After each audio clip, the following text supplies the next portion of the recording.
Okay भाई। तो देखो बच्चों, हमारे पास होता ये है कि let's suppose when we are talking about the subject making specially, तो सब्जेक्ट मेकिंग में ये होता है कि हम किसी भी पर्टिकुलर सिंगल वेरिएबल को उन तमाम चीज़ों से सेपरेट कर देते हैं। लेट्स सपोज फॉर एग्जांपल के तौर पे अगर मेरे पास ऐसे लिखा हुआ है x square plus 2y plus 3xy and is equals to 9। तो एक पर्टिकुलर सी इक्वेशन मैंने यहाँ पे पिकअप कर ली। मैंने कहा भाई ये एक पर्टिकुलर सी इक्वेशन उठा लेते हैं। अब इसमें मुझे बनाना है मेक वाई अ सब्जेक्ट। ठीक है, वाई को मुझे बनाना है यहाँ पे सब्जेक्ट। हाँ हाँ, I am not talking about the factorization. Y को सब्जेक्ट बनाना है, तो वाई को सब्जेक्ट बनाने का मतलब ये होगा कि मुझे वाई को सबसे सेपरेट करना पड़ेगा। और सबसे सेपरेट कैसे करूँगा? सबसे पहले इसके अलावा जो चीज़ें पड़ी हुई हैं ना, जहाँ जहाँ पे वाई इन्वॉल्व है, उन सब चीज़ों को तो राइट हैंड साइड पे भेज दो सबसे पहले, फ़ौरन सबसे पहले। मैंने 9 माइनस का एक्स स्क्वायर कर दिया, सबसे पहले मैंने एक्स स्क्वायर को राइट साइड पे भेजा, जान छुड़ाई। ठीक है, अब मेरे पास लिखा हुआ है 2y प्लस का 3xy। तो इसमें से मुझे y को सब्जेक्ट बनाना है, तो मैं एक काम करता हूँ, y को यहाँ से निकाल देता हूँ कॉमन। ये बनेगा 2 प्लस का 3x is equals to 9 minus का एक्स स्क्वायर। ठीक है, अब ये कॉमन लेने का मकसद क्या है? जब आपने कोई वेरिएबल वहाँ से कॉमन बाहर निकाला है, तो इसका मतलब जो पहली जगह थी, पहली पोजीशन, इस पे सिर्फ और सिर्फ 2 बचा रह जाएगा, क्योंकि y बाहर जा चुका है। इसी तरह से यहाँ पे 3xy जो है, इसमें से भी y बाहर जा चुका है, तो यहाँ 3x बचा रह जाएगा। अब ये पूरा ब्रैकेट इस वक्त y के साथ यहाँ पे मल्टीप्लाई हो रहा है, so I am going to send it on the right hand side. ये मल्टीप्लाई था, तो यहाँ जाके ये हो जाएगा divide. So now I have made y as a subject over here. Is that clear? ये बात सबको समझ में आ गई, how to make a subject? Because we are going to discuss the complex equations right now. तो अभी मैं कॉम्प्लेक्स इक्वेशंस की तरफ भी जाऊंगा, जहाँ पे कॉम्प्लेक्सेशन आपकी काफ़ी बढ़ जाएगी। अच्छा, I got the answers from Mushtaba, Simra, maham says yes. And how many of the others do we have in the class? I guess Lamia also. Oh, Lamia, what about your paper? How was it? कैसा हुआ बेटा?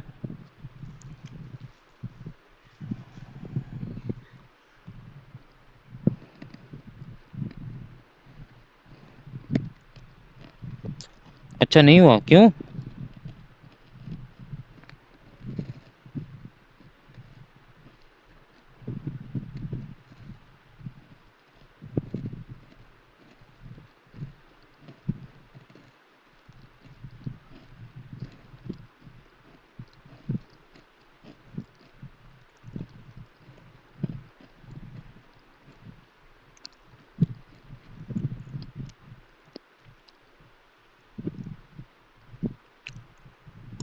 अच्छा,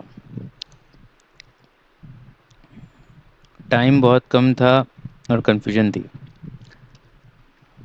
चलो मैं इस पर discuss करता हूँ मैं। ओके बच्चों, so we got an equation over here. तो मेरे पास यहाँ पे क्वेश्चन लिखा हुआ है, इसमें कहा जा रहा है make x a subject. X को सब्जेक्ट बनाना है। So how you guys are going to make it a subject? आप ये सब्जेक्ट कैसे बनाएंगे? That is my exactly question from you guys. कैसे बनेगा सब्जेक्ट? कोई बच्चा मुझे बता सकता है?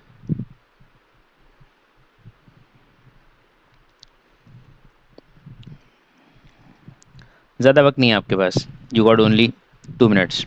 आप मुझे 2 मिनट में बताएंगे, क्योंकि इसमें बहुत आसान है सब्जेक्ट बनाना।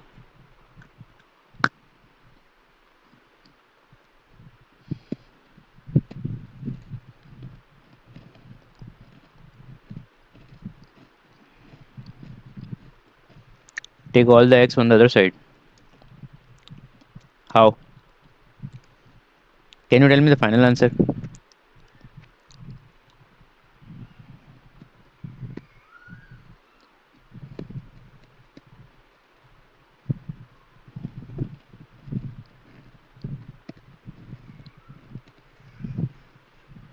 हम्म।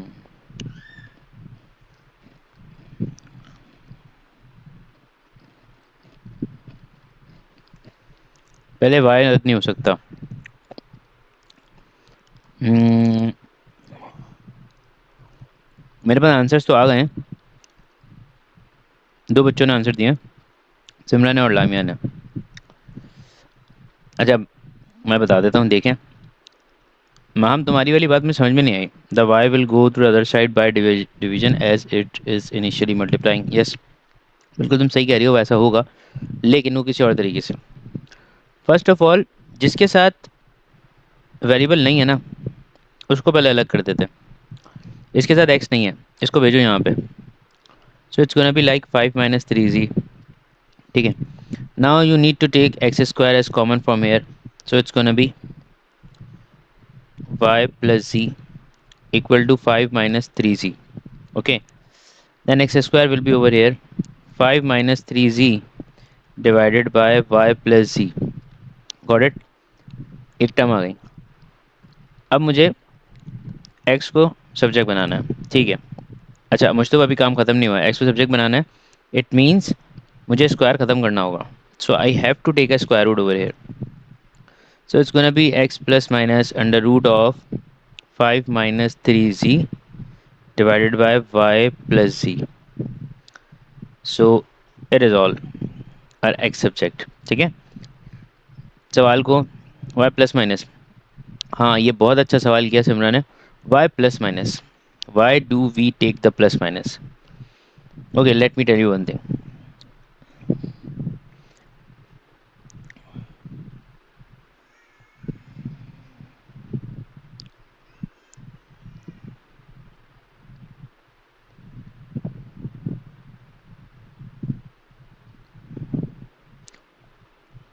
देखो बेटा, अब ज़रा जनरलाइज क्वेश्चन पूछते हैं आपसे, बेसिक चीज़ पूछते हैं आपसे। x² - 4 is equal to 0। What should be the answer of x? x का क्या आंसर होगा? Can anyone tell me x की वैल्यू क्या आएगी? What should be the value of x from here? जिसको जो समझ में आ रहा है, डरने की जरूरत नहीं, आराम से बताओ। अच्छा, Simra god, Simra told me the answer. And what about the other guys? Exact answer क्या होना चाहिए? √4। √4 क्या होता है?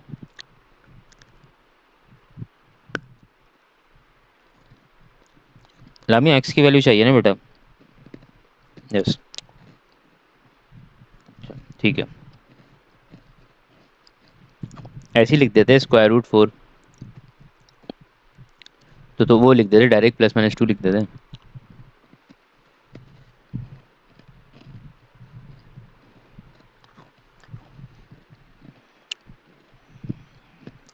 अच्छा, अब मैं बताता हूँ।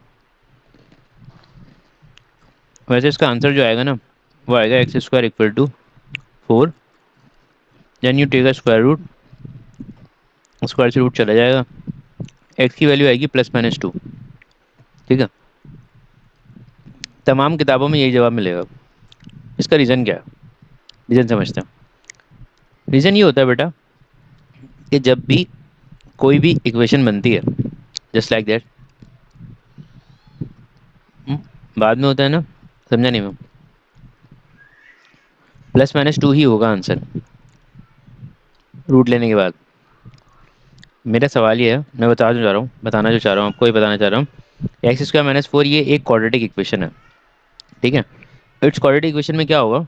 इस क्वाड्रेटिक इक्वेशन में ये होता है कि when I am just solving this, मैं हमेशा आइडेंटिटीज पे जाता हूँ। हाँ, प्लस माइनस रूट नहीं होगा। प्लस माइनस तो वहाँ पे इसलिए लग रहा है क्योंकि वहाँ पे रूट सॉल्व हो गया। ऐसा नहीं है, अगर किसी साइड पे रूट सॉल्व नहीं हो रहा तो प्लस माइनस लगेगा, क्योंकि लेफ्ट साइड पे तो रूट सॉल्व हो चुका है ना। अगर लेफ्ट साइड के ऊपर रूट सॉल्व हो गया तो राइट साइड पे प्लस माइनस लगता है। अच्छा, अब रीज़न क्या है मैं बता देता हूँ ना, सुन लो। x² - 4 है ना, इसको मैं ब्रेक कर सकता हूँ एक आइडेंटिटी में, जो कि कहलाती है x+2 और x-2 = 0। ये बात सबको पता है। एक फॉर्मूला मैंने यूज़ किया यहाँ पे, कौन सा वाला? That is a² - b² which was equal to a+b and a-b। ये बात सबको पता है? हाँ मत चलो। अच्छा, इसको हम ये करते हैं कि आइदर x+2 = 0 और x-2 = 0।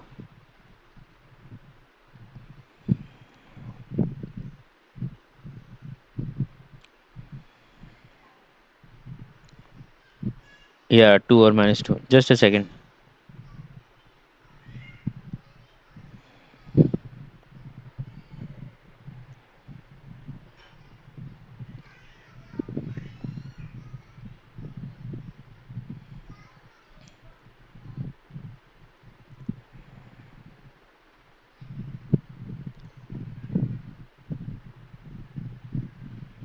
वो थोड़ा सा मुझसे जो है वो नाराज़ हो गया था।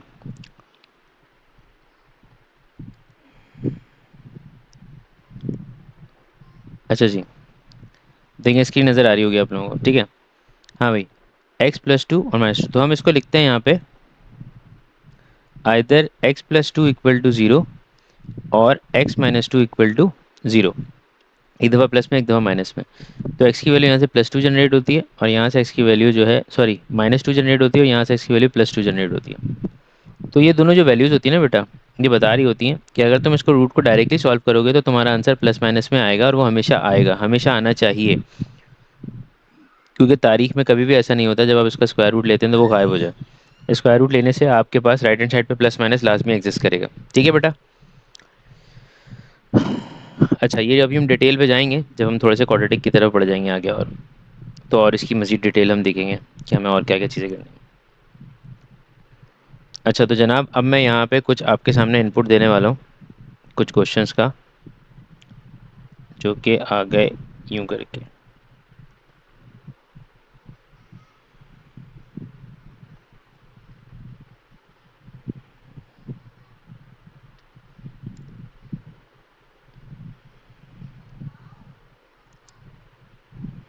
That's over here.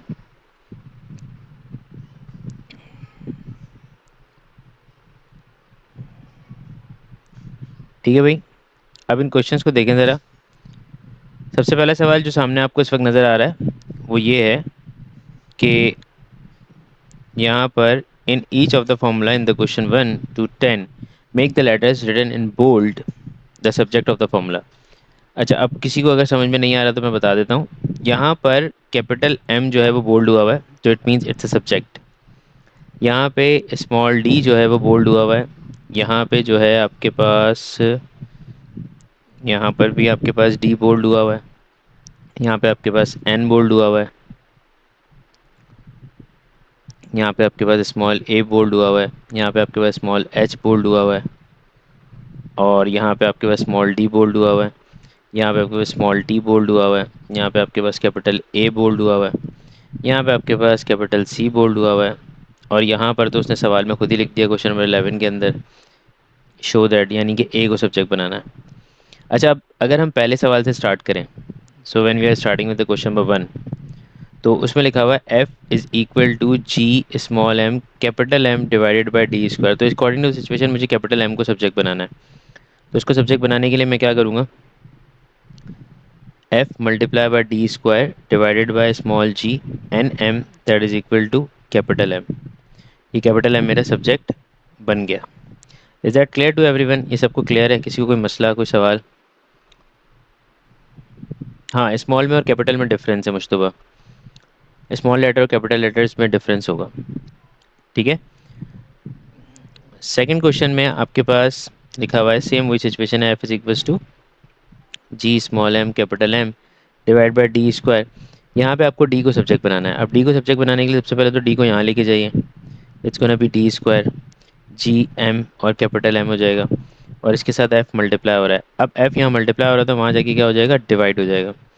तो G M capital M divided by F.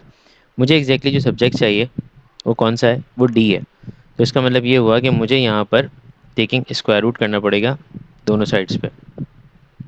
जब मैं स्क्वायर रूट करूँगा तो सिर्फ स्मॉल डी बचेगा, और ये आ जाएगा plus minus under root of G M capital M divided by capital F. I hope it's clear. ये आप लोगों को समझ में आ गया तमाम स्क्वायर रूट? यस, ठीक है। सबको समझ में आ गया तो ज़रा जस्ट प्रैक्टिस इट आउट, और फटाफट जल्दी से मुझे सारे सब्जेक्ट्स बना के बताइए कि किसका सब्जेक्ट क्या आ रहा है। Confuse in the next which one? Question 3। अच्छा, मैं बता देता हूँ 3 का। देखो बेटा, u equal to A plus N minus one D, D को सब्जेक्ट बनाना है आपको। तो आप कैसे सब्जेक्ट बनाओगे? सबसे पहले तो आप ए को यहाँ लेके चले जाओ दूसरी साइड के ऊपर, कि ए की नीड यहाँ पर है तो आप ए को यहाँ ले आओ। It's gonna be U minus A is equal to N minus one, और यहाँ पे आ जाएगा D. N minus one D से मल्टीप्लाई हो रहा है तो यहाँ पे जाके उसे डिवाइड होना होगा, तो U minus A divided by N minus one that is equal to D. So we got the subject D, ठीक है। क्लियर हो गई बात?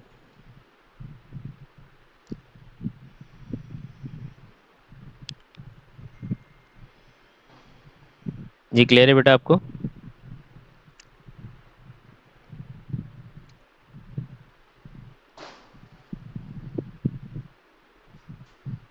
ठीक है, अब स्टार्ट करें फटाफट जल्दी सब सब्जेक्ट बनाना। सबको सब्जेक्ट बनाएं, फिर मैं इनके आंसर्स बताता हूँ, फिर आप लोग वेरीफाई कीजिएगा।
मेरा पांचवा छठा तो तुमने सही बताया बेटा मुझे,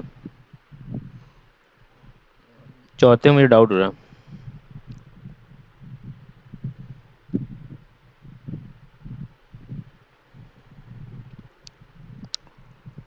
सारे बना लिए, देखते हैं चलो।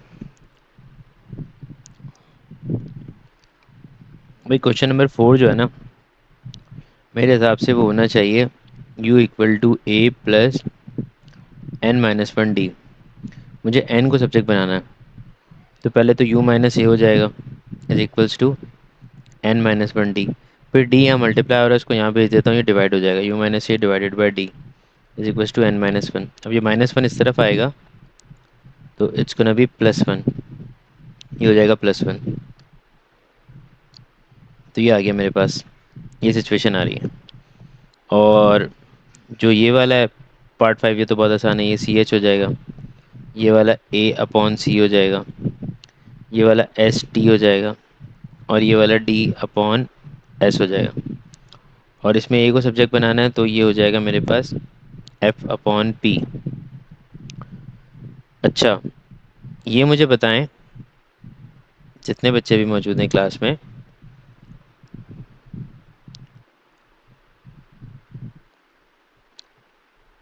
कि क्या बेटा, क्या रिप्लाई करूं बेटा? समझ में नहीं आया मुझे, क्या पूछ रहे हो आप?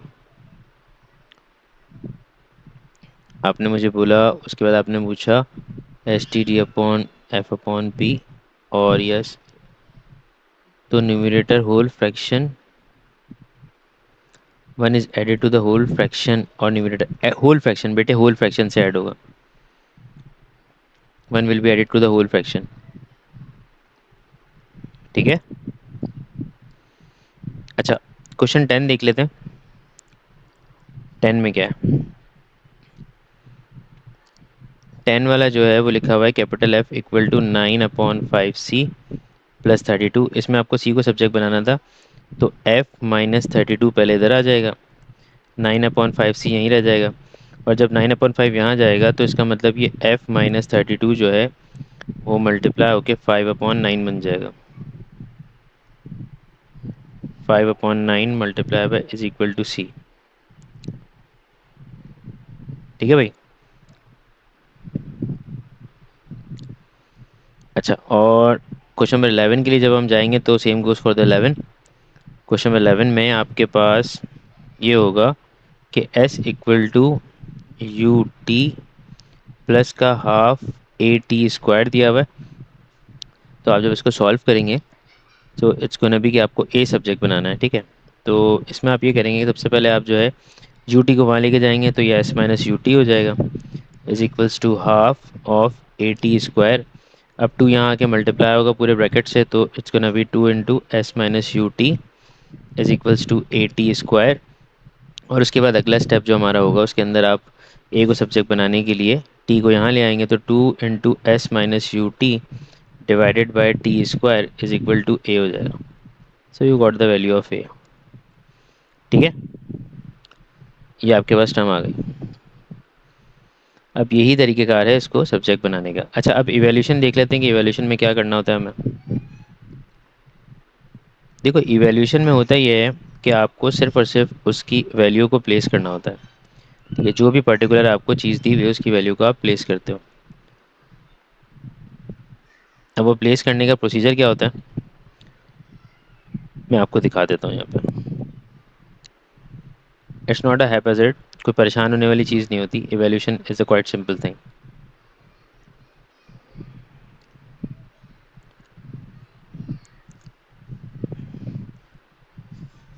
अब देखें, इवैल्यूएशन में जैसे पहला है आपके पास 13 का पार्ट ए। जब मैं इसकी बात करूंगा, इसमें y को सब्जेक्ट बनाना है, तो इक्वेशन आपके पास लिखी हुई है 2y + 3x is equal to 5। तो आप y को सब्जेक्ट किस तरह से बनाओगे बेटा, आप 2y को पहले यहाँ छोड़ोगे, 5 - 3x करोगे, और y is equals to 5 - 3x divided by 2। ये आपका y सब्जेक्ट बन गया। ठीक है, नेक्स्ट, ये तो पार्ट ए था। Now go for the part B. Part B में क्या होगा, पार्ट बी में लिखा find y when x equal to 6। आपको y कैलकुलेट करना है जब x आपके पास 6 के बराबर है। तो आपने y को यहाँ लिखा हुआ है। ठीक है, अच्छा, आप इसमें से भी कर सकते हो और इसमें से भी कर सकते हो, दोनों में से कर सकते हो। x की जगह उसकी वैल्यू पुट करते हैं, that is equal to 5। 2y equal to, ये हो जाएगा 60 से 18, ये हो जाएगा 5 - 18। और y इज इक्वल्स टू 5 में से 18 माइनस करेंगे, आपके पास बचेगा 13 - 13 डिवाइडेड बाई 2, यानी कि y सब्जेक्ट भी बन गया और ये सिंप्लीफाइड भी हो गया। सेम उसी तरीके से y को अगर आप सब्जेक्ट की वैल्यू निकालना चाहते थे तो आप ये भी कर सकते थे कि आप इसको डायरेक्टली फॉलो करते, y is equals to 5 - 3x की वैल्यू डायरेक्टली यहाँ पुट कर देते और डिवाइड कर देते 2 से। So you would be getting the same answer, 5 3 16 × 6 is 18 divide by 2, y equal to -13/2। ठीक है, अच्छा, ये बात सबको क्लियर हो गई है कि how we are doing the evaluation. Evaluation समझ में आ गई है। ठीक है, अच्छा, अब आप एक काम करें, सबसे पहले आप इसका स्क्रीनशॉट लें, 14 15 और 16 का। ये आपने अभी करना है 10 मिनट्स ब्रेक में। उसके बाद मैं आपकी मीटिंग दोबारा स्टार्ट करूँगा 10 मिनट्स में। अभी करें क्वेश्चन 14 15 और 16, एंड देन फिर हम उसके आगे अगली क्लास में पास पेपर्स पे चले जाएंगे, मतलब अगले से। अच्छा भाई, हमारे पास सिमरा का मैसेज आया था and she was confuse about any of the part. Let me just open the chat. It's over here. Confuse in the last part, how can it be zero. हाँ, मैं भी कंफ्यूज हो गया इसको देख के कि कैसे ज़ीरो हो जाएगा। देखते हैं, शायद हो सकता है ज़ीरो बन जाए बेटा, ट्राई करते हैं। अच्छा जी, सबसे पहले 14 से देखें, 14 का आंसर क्या आ रहा है। हाँ, बाकी बच्चों का क्या है भाई, 14 देख लें पहले, पार्ट ए इसका। Make our the subject of the formula, तो वो तो डायरेक्टली आ जाएगा A/पाई, पूरा का पूरा अंडर रूट में आ रहा होगा, that will be equal to R. सबका यही आंसर आया, आप दोनों का, जितने भी बच्चे इस वक्त क्लास में मौजूद हैं उनका यही आंसर है कि नहीं।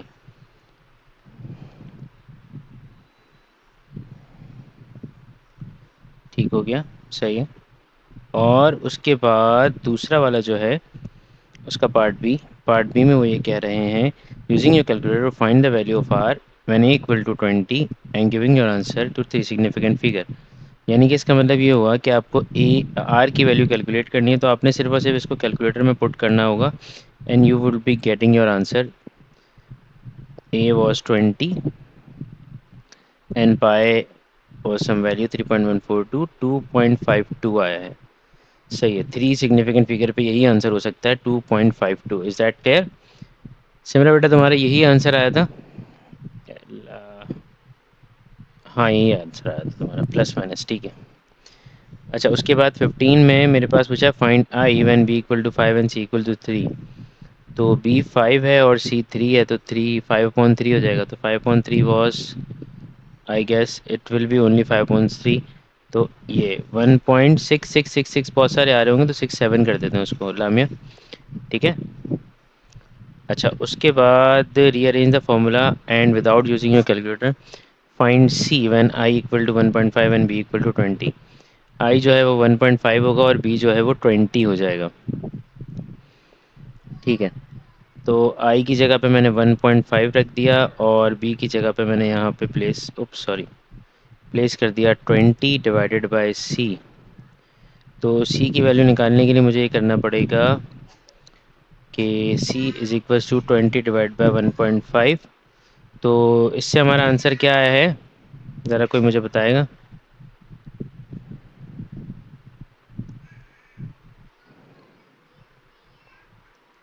इससे आंसर आया 1.33।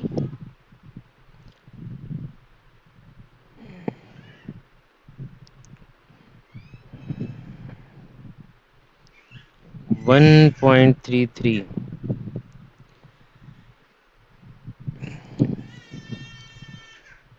Just a second.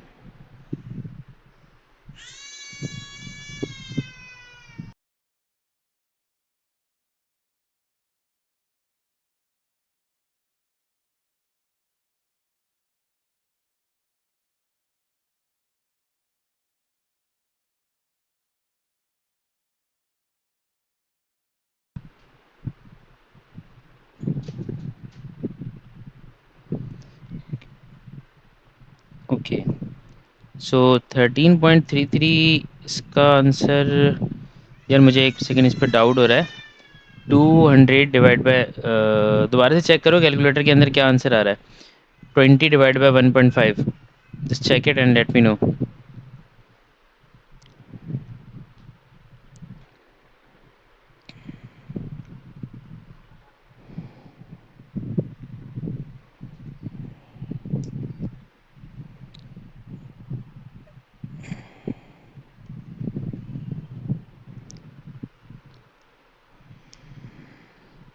हाँ बच्चों, क्या आंसर आ रहा है? 20 डिवाइड बाय 1.5।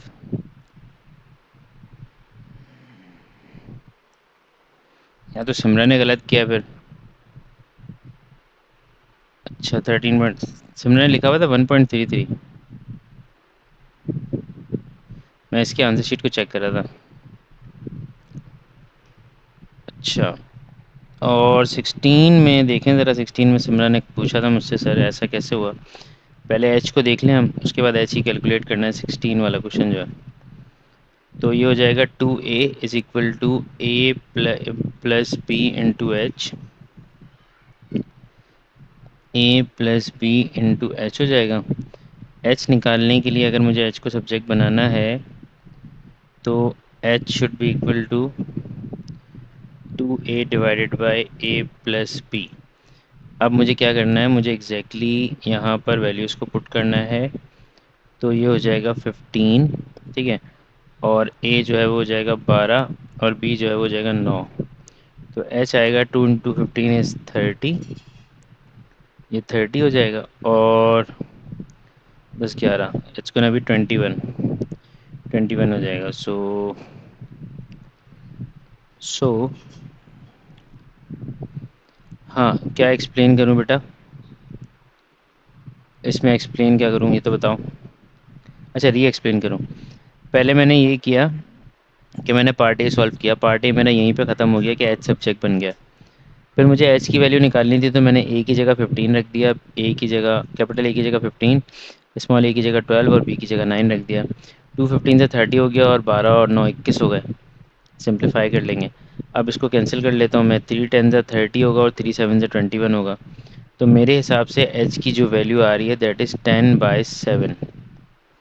वो 10/7 के बराबर है। ठीक है।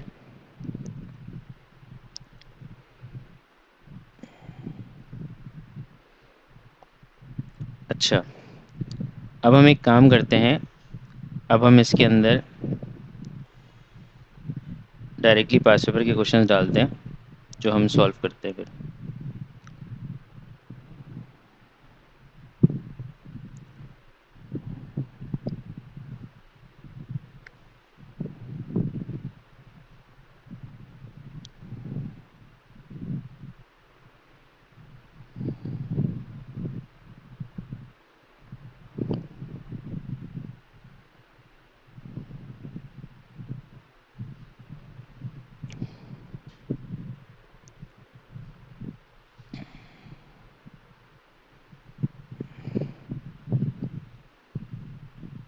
अच्छा, इसमें हमारे पास है solution of equations.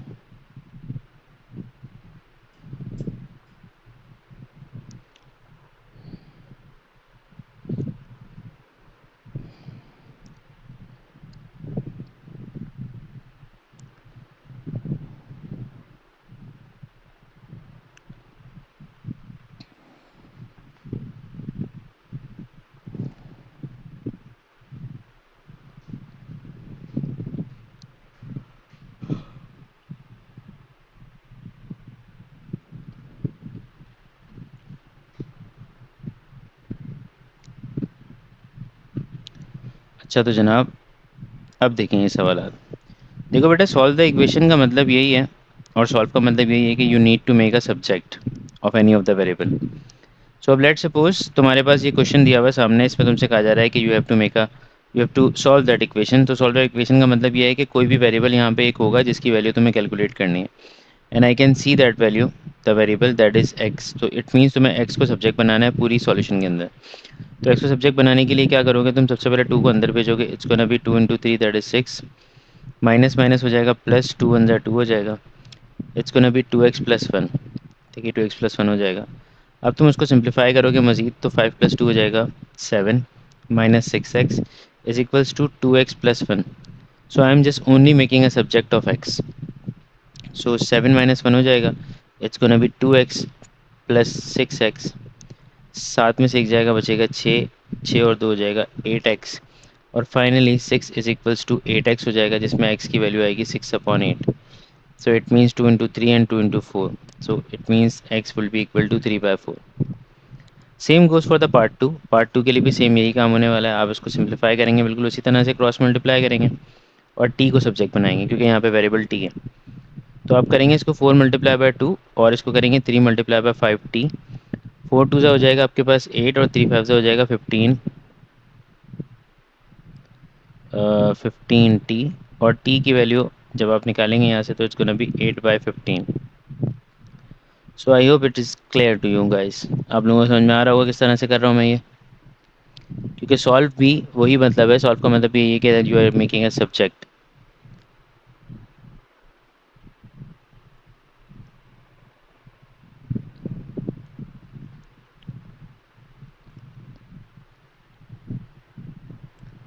Is that clear to everyone? One का आंसर ज़ीरो है मेरा। हाँ, तुम्हारे मैं वन का आंसर ही चेक करता हूँ। एक सेकंड में खोल लूँ ज़रा, आज मेरे वन नोट को शायद कोई मसला है, तंग कर रहा है मुझे।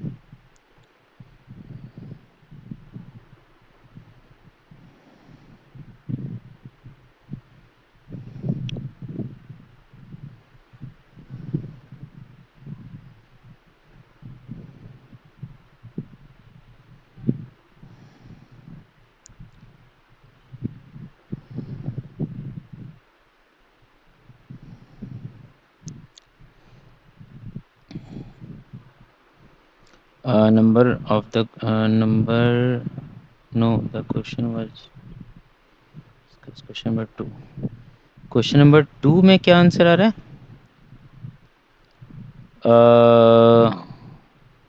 किसका आंसर ज़ीरो आ रहा है बेटा? पार्ट टू का आंसर ज़ीरो आ रहा है कैसे? Sorry, one. पार्ट वन का आंसर ज़ीरो आ रहा है कैसे?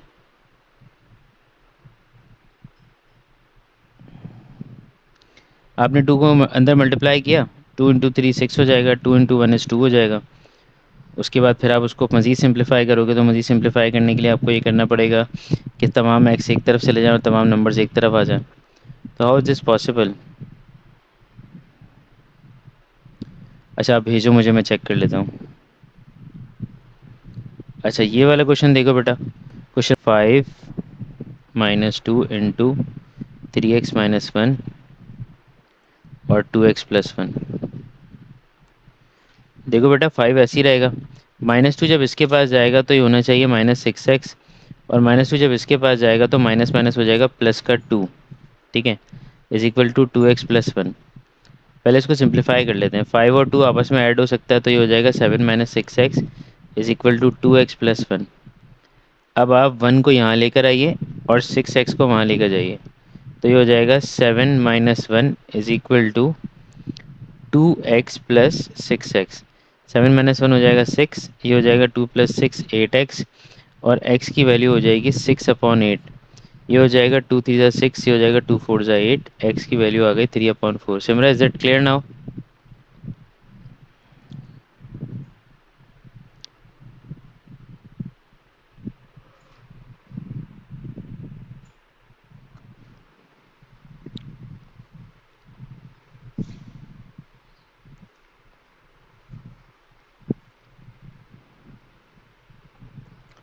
सिमरा बेटे, क्लियर हो गया आपको?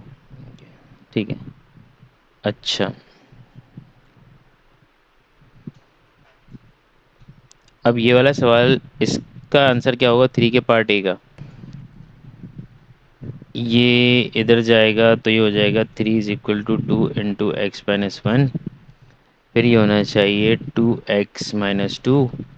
फिर ये होना चाहिए +2 = 2x, और x is equals to 5/2, and X की वैल्यू आ गई 2.5। तुमने इतनी देर में जवाब क्यों दिया बेटा? अच्छा, पार्ट बी का बताएं, पार्ट बी का क्या आंसर होगा बच्चों?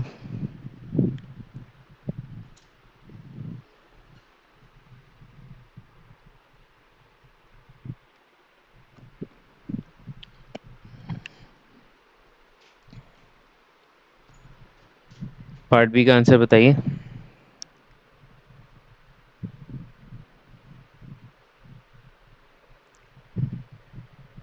पार्ट बी में क्या आंसर आना चाहिए?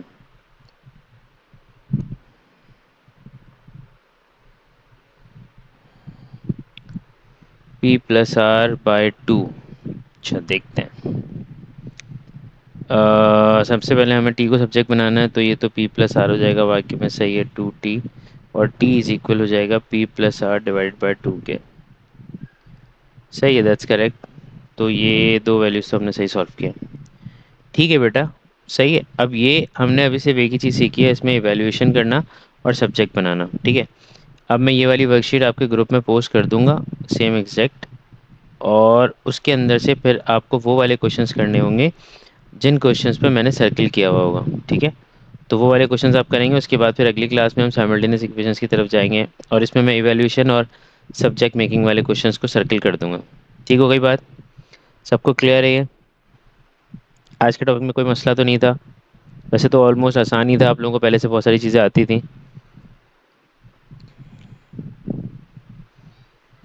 ठीक है। इंशाल्लाह, चलें फिर अब मिलते हैं आप लोगों से अगली क्लास में संडे वाले दिन। ओके बेटा, मैं इस असाइनमेंट को आज ही अपलोड कर दूंगा आप लोगों के पास। ठीक है। चलो। ओके, अल्लाह हाफिज़।